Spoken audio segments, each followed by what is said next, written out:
som tem um limite máximo de intensidade? E qual foi o som mais intenso presenciado na Terra? Posso adiantar que não foi uma bomba atômica, mas antes vamos ver alguns detalhes importantes sobre o som que você precisa saber. Pensamos em som como algo que ouvimos, que faz barulho, mas em termos físicos puros, o som é apenas uma vibração que passa pela matéria. O modo como uma vibração atravessa a matéria é a forma de uma onda sonora. Quando você pensa em ondas sonoras, você provavelmente pensa em uma onda subindo e descendo. Mas não é assim que funcionam as ondas sonoras. Uma onda como essa é chamada de onda transversal, onde cada partícula individual se move para cima e para baixo, como o movimento de uma corda. Uma onda sonora é mais como o movimento de uma minhoca. Como uma minhoca, os movimentos de som comprimem e descomprimem. Isso é chamado de onda longitudinal. Aqui podemos ver ambos os tipos de ondas, transversal e longitudinal. O som começa com uma vibração de algum tipo, criando uma onda longitudinal através da matéria. Nesta animação, a onda sonora está sendo gerada por aquela barra cinza vibrante à esquerda. A barra pode ser suas cordas vocais, uma corda de guitarra ou uma cachoeira continuamente batendo no rio abaixo. Ao olhar para os pontos vermelhos, você pode ver que, mesmo que a onda se mova em uma direção, cada partícula individual só se movimenta para frente ou para trás, imitando a vibração da barra cinza. Então, em vez de uma onda curvilínea conforme ocorre em uma corda, o som é uma onda de pressão, o que faz com que cada parte do ar esteja na pressão mais alta do que a normal ou na pressão inferior à normal. Quando você vê uma ilustração de uma corda oscilando para representar uma onda sonora, ela está se referindo à medida de pressão e não ao movimento real das partículas. As ondas sonoras podem passar pelo ar, que é a forma como experimentamos normalmente, mas também pode passar por meio de um líquido ou um sólido. Grande parte do choque que acontece durante o terremoto é o resultado de uma enorme onda de som que atravessa a Terra. Nesse caso, o movimento da falha serve como as barras cinza e vermelha nas animações anteriores. E a velocidade do som? Bom, depende da rapidez com que a onda de pressão pode se mover em um dado meio. No ar, ela é cerca de 1.234 km por hora. Um meio que é menos denso, como o ar, é altamente compressível.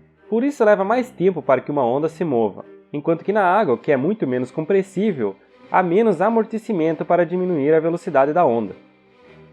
Portanto, faz sentido que a velocidade do som no ar, de 1.234 km por hora, seja cerca de 4 vezes mais lenta do que a velocidade do som na água, que é cerca de 4 vezes mais lenta que a velocidade do som através de um sólido, como o ferro. Voltando para nós e nossos ouvidos, as orelhas são uma inovação evolutiva que nos permite registrar ondas sonoras no ar ao nosso redor e processá-las como informações. Elas podem discernir muitas qualidades de um som que ouvimos. Duas das mais fundamentais são o pitch, ou o tom, e a intensidade. O pitch de um som resume-se ao comprimento de onda, isso é, quão longe as ondas de pressão estão uma das outras. Refere-se à propriedade do som que nos permite classificá-lo como grave ou agudo. Está relacionada com a frequência, medida em Hz, e quanto maior a frequência, mais agudo é o som. Quanto menor a frequência, mais grave é o som.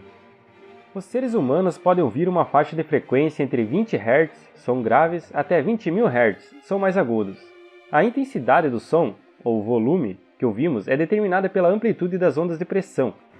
Nesta animação, os sons agudos e graves retratados têm a mesma intensidade, porque as curvas de pressão na parte inferior da animação são do mesmo tamanho verticalmente, mesma amplitude. Os sons mais altos têm uma oscilação maior entre as seções de baixa e alta pressão da onda, isso é, os sons fortes têm maior alta pressão no pico e menor baixa pressão no vale do que os sons mais silenciosos. Muitas vezes medimos a intensidade usando uma unidade chamada decibel, nomeada por Alexander Graham Bell. Uma vez que a média dos pontos de alta e baixa pressão de uma onda sonora deve ser a pressão normal do meio, a intensidade, ou volume, é limitada pelo fato de que, eventualmente, o ponto de baixa pressão atinge pressão zero, ou vácuo. Uma vez que a baixa pressão não pode diminuir mais, esse ponto determina a amplitude máxima de uma onda de som, e também o som mais ruidoso que pode se atingir em um ambiente com ar. Uma coisa conveniente sobre decibéis é que o som mais fraco detectável para o ouvido humano é por definição 0 decibel. Chamamos isso de limiar de audição. O som mais alto possível que pode ocorrer na superfície da Terra é de 194 decibéis, que é quando a amplitude de uma onda sonora é tão intensa que a parte de baixa pressão é um vácuo perfeito. A onda alterna entre o dobro da pressão atmosférica normal e a ausência total de ar. não é algo para o qual você deseja estar presente. Uma coisa a ter em mente é que cada aumento de 10 dB dobra a intensidade. Assim, 20 dB é 2 vezes mais alto do que 10 dB, 30 dB é 4 vezes mais alto do que 10 dB, e 80 dB é 128 vezes mais alto do que 10 dB. A escala termina em 194 dB, limite da intensidade do som na superfície da Terra. Contudo, podemos ir além da seguinte maneira: ondas de choque.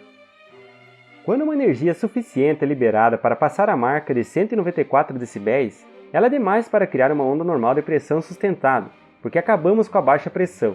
Mas coisas muito interessantes e muito intensas ainda acontecem com essa energia. Aos 194 dB, há uma onda máxima que alterna entre o dobro da pressão normal e um vácuo total. Mas uma vez que chegamos a 195 dB, a energia para de se mover pelo ar e começa a empurrar o ar para fora com um vácuo em expansão. Quanto mais decibéis acima dos 194 atingimos, maior será o alcance e o impacto da bolha de vácuo, expandindo-se para fora com uma meia esfera em rápido crescimento. À beira da bolha há uma barreira de gás extremamente comprimida, varrendo o que estiver em seu caminho. À medida que essa onda de choque se expande, ela perde energia e eventualmente se dissipa. Quando a velocidade da onda de choque é igual à velocidade normal do som, a onda de choque morre e é reduzida para uma onda de som comum. Caso você se encontre no caminho de uma onda de choque antes disso, você terá sérios problemas. Primeiro, o impacto da barreira supercomprimida seria como bater em uma parede de tijolos. Da mesma forma e pelo mesmo motivo que cair na água de uma ponte é como cair no concreto. Em segundo lugar, o ar comprimido é quente. Em terceiro, não iria bater em todas as partes do seu corpo, passaria por ele fazendo-o vibrar junto. E se fosse poderosa o suficiente, poderia transformar seus ossos em pó e seus órgãos em sopa. Agora, deixando esse cenário de terror de lado, aqui estão alguns eventos mais intensos já ocorridos. Lançamento de Saturno. O Saturno V era uma besta feroz. As ondas sonoras de seus lançamentos eram tão intensas que podiam agitar a grama a 2 km de distância. Mesmo a 5 km de distância, um observador experimentaria um som de 135 dB. As bombas de Hiroshima e Nagasaki. De acordo com estudos, elas registraram mais de 200 dB. As ondas de choque foram tão intensas que viajaram 11 km em 30 segundos. A erupção do vulcão Krakatoa de 1883. Sua história é tão rica quanto a quantidade de dados que temos para falar sobre ela. Krakatoa é uma ilha na Indonésia e sua erupção aconteceu em 27 de agosto de 1883. A erupção aniquilou completamente a ilha, enviando uma enorme quantidade de detritos a 27 km de altura no céu, aproximadamente 1 km por segundo. Também causou um dos tsunamis mais graves e de maior alcance na história. No total, a erupção matou 36 mil pessoas. Para comparação, a energia liberada pela Tsar Bomba, a maior arma termonuclear já testada, pelos russos, óbvio, foi de 50 megatons. A explosão do Krakatoa em 1883 teve em torno de 200 megatons. Mas a coisa mais incrível sobre a erupção foi o seu som. Ela fez um dos sons com maior alcance na Terra na história moderna, ficando atrás apenas da erupção do Tambora em 1815. O problema é que não se tem registros do Tambora, estima-se que tenha alcançado 320 dB e deixado o planeta um ano no inverno. Ele foi ouvido em toda a Austrália, onde parecia um canhão distante sendo disparado, e até na ilha de Rodrigues, a 4.828 km de distância. Isso é mais do que a distância em linha reta no Brasil entre Chuí e Oiapoque, 4.176 km. Depois que o som finalmente chegou tão longe que os humanos não conseguiram mais ouvir, os barômetros de todo o mundo ficaram loucos nos 5 dias seguintes, já que as ondas sonoras circularam a Terra 3 vezes e meia. A famosa pintura O Grito, criada pelo pintor Edvard Munch, foi inspirada depois de ver o céu vermelho causado pelo Krakatoa em todo o hemisfério ocidental no ano seguinte à erupção. Mas onde mais podem ocorrer sons extremos? Com mais do que 194 dB? Um exemplo são os oceanos, a Terra ou outros planetas. Os gigantes de gás em nosso sistema solar, por exemplo, têm atmosferas mais densas do que as da Terra, que permitem amplitudes de ondas de pressão mais altas, com ventos incrivelmente rápidos e tempestades poderosas, com muitas oportunidades para fazer sons mais altos. Gostou do vídeo e quer acompanhar mais sobre ciência? Curta e inscreva-se no canal, temos vídeos semanais! Clique também no sininho para receber as notificações dos novos vídeos. Não esqueça também de compartilhar com seus amigos, o nosso país precisa mais de ciência. Até a próxima!